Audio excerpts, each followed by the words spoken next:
ഇന്ന് കുറച്ച് കുഞ്ഞുമത്തിയാണ് വാങ്ങിച്ചത്.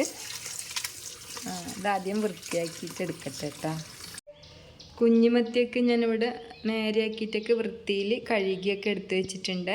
കുഞ്ഞുമത്തി ഞാൻ മുളകിട്ട് വറ്റിച്ചെടുക്കുക കേട്ടോ ചെയ്യുന്ന. ഞാനെങ്ങനെ ഉണ്ടാക്കുന്നതെന്ന് എല്ലാവർക്കും കാണിച്ചു തരാം. എല്ലാവർക്കും എൻ്റെ വീഡിയോയിലേക്ക് സ്വാഗതം. ഞാനൊരു മൺചട്ടി ഇത് അടുപ്പത്ത് വെച്ചിട്ട് നന്നായിട്ട് ചൂടായിട്ടുണ്ട്. അതിലേക്ക് കുറച്ച് വെളിച്ചെണ്ണ ഒഴിച്ചു കൊടുക്കുന്നുണ്ട്. ആദ്യം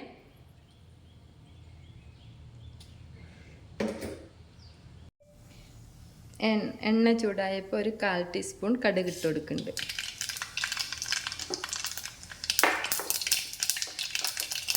കടുക് പൊട്ടിക്കഴിഞ്ഞപ്പോൾ ഒരു നുള്ള് ഉലുവയും കൂടി ഇട്ട് കൊടുക്കണ്ടേ. ഉലുവയൊക്കെ പൊട്ടിയപ്പോൾ ഒരു കഷ്ണം ഇഞ്ചി ചതച്ചത് ഇട്ടു.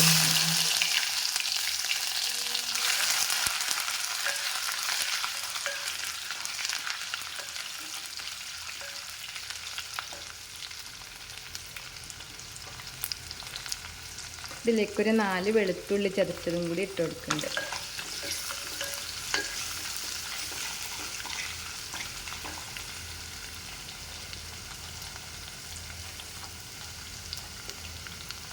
ഒരു 10 ചെറിയ ഉള്ളി ഉണ്ടാവേ, അത് ചതച്ചതും കൂടി ഇട്ട് കൊടുക്കണ്ടേ. ഇത് ഏകദേശം ഒന്ന് ചെറിയ ഉള്ളിയുടെയൊക്കെ കളറ് മാറുന്നവരെ ഒന്ന് നന്നായിട്ട് വഴറ്റിയെടുക്കുക. ചെറിയ ഉള്ളിയുടെയൊക്കെ വല്ലാതെ കളറ് മാറണ്ട കേട്ടോ. ചെറിയൊരു കളറ് മാറ്റം വരുമ്പോൾ ഇത് നമുക്ക് പൊടികളൊക്കെ ഇട്ട് കൊടുക്കണേ. ചിലപ്പോൾ എൻ്റെ വീഡിയോ കണ്ടിട്ടൊന്നും എല്ലാവർക്കും പഠിക്കാനൊന്നും ഉണ്ടാവില്ലേ. എന്നാലും ഞാൻ ഇടുന്ന വീഡിയോ ഒക്കെ കാണിച്ചു തരുമെന്ന് മാത്രം കേട്ടോ. അപ്പോൾ വീഡിയോ കാണുന്നിടയിൽ എല്ലാവരും ഇഷ്ടമാവുകയാണെങ്കിൽ ലൈക്ക്, സബ്സ്ക്രൈബും സപ്പോർട്ടൊക്കെ തരണേ. ഏകദേശം ഉള്ളിയുടെയൊക്കെ കളറ് മാറി വന്നിട്ടുണ്ട്. അതിലേക്ക് ഞാനൊരു ചെറിയൊരു തക്കാളി കുനുകുനിന്നെ അരിഞ്ഞു വെച്ചിട്ടുണ്ട്, അതും കൂടി ഇട്ട് കൊടുക്കുന്നുണ്ട്.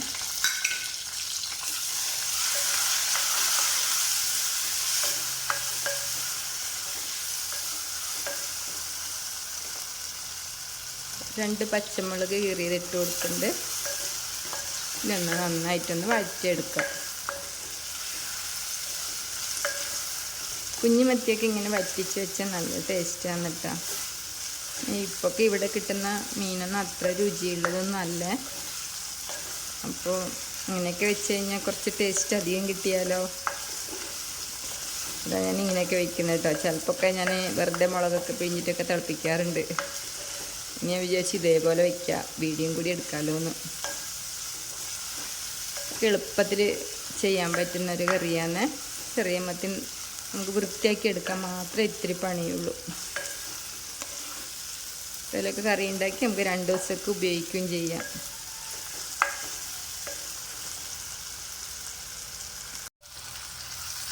തക്കാളിയൊക്കെ ഏകദേശം നന്നായിട്ട് വഴറ്റിയെടുത്തിട്ടുണ്ട്. അതിലേക്ക് 1/4 ടീസ്പൂൺ മഞ്ഞൾപ്പൊടി ഇട്ട് കൊടുക്കുന്നുണ്ട്.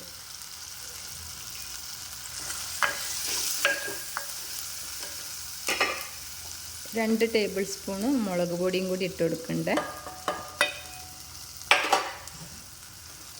നന്നായിട്ട് ഇതിൻ്റെ പച്ചമണമൊക്കെ പോകുന്നവരെ എന്നാൽ നന്നായിട്ട് ഇളക്കിയെടുക്കുക.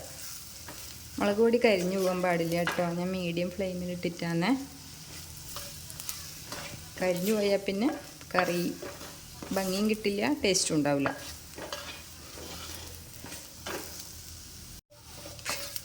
ഇതാ മുളക് പൊടീൻ്റെയൊക്കെ പച്ചമണമൊക്കെ പോയിട്ടുണ്ട്. ഞാൻ 2 അല്ലി കൊടംപുളി നേരത്തെ കഴുകി വൃത്തിയാക്കിയിട്ട് വെള്ളത്തിലിട്ട് വെച്ചിട്ടുണ്ടായിരുന്നു. അത് ഞാൻ വെള്ളത്തോടൊക്കെ ഒഴിച്ചു കൊടുക്കണ്ടേ.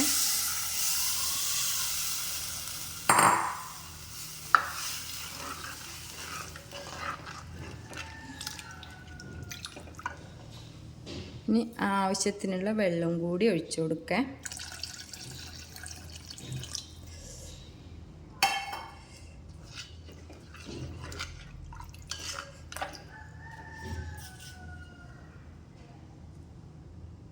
ഇത്തിരി ഉപ്പും കൂടി ഇട്ടുണ്ട്. പിന്നെ നോക്കിയിട്ട് ഇട്ട് കൊടുക്കാം.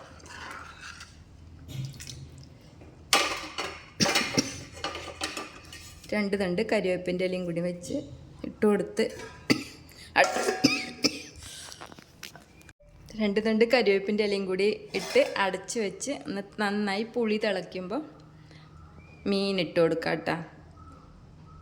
എനിക്ക് അതിലിടക്കൊരു ചുമ വന്നുപോയി അതുകൊണ്ടാണ്.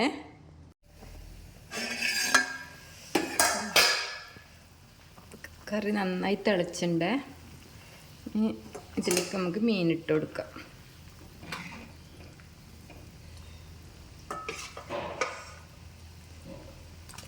ഇതിൻ്റെ ഒരു 1/2 കിലോ ചെറിയ മത്തി കേട്ടോ.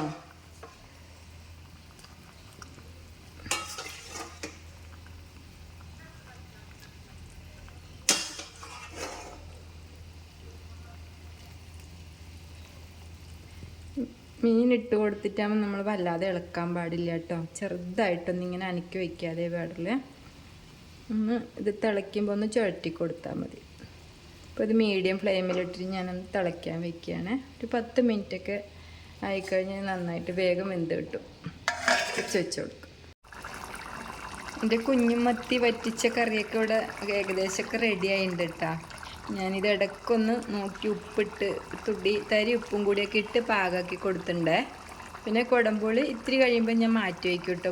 കുടംപുളിയൊക്കെ കറിയിൽ തന്നെ ഇരുന്ന് കഴിഞ്ഞാൽ പുളി ഇങ്ങനെ കൂടിക്കൊണ്ടേയിരിക്കും. അത് പിന്നെ നമ്മൾ കുറച്ച് കഴിഞ്ഞ് പാകത്തിന് പുളിയായാൽ പിന്നെ കുടംപുളി മാറ്റി വയ്ക്കണം. 2 തണ്ട് കറിവേപ്പിൻ്റെ ഇലയൊക്കെ കൂടി ഇട്ട് എന്താ കറി അടച്ച് വെച്ച് ഇറക്കി വയ്ക്കുകയാണ് കേട്ടോ. അപ്പോൾ വീഡിയോ കണ്ട എല്ലാ കൂട്ടുകാരും ഇഷ്ടമായ എല്ലാവരും സപ്പോർട്ട് ചെയ്യണേ. സബ്സ്ക്രൈബും ലൈക്കൊക്കെ തരണേ. ഞാൻ നാളെ വേറൊരു വീഡിയോ ആയിട്ട് വരാം കേട്ടോ. Thank you.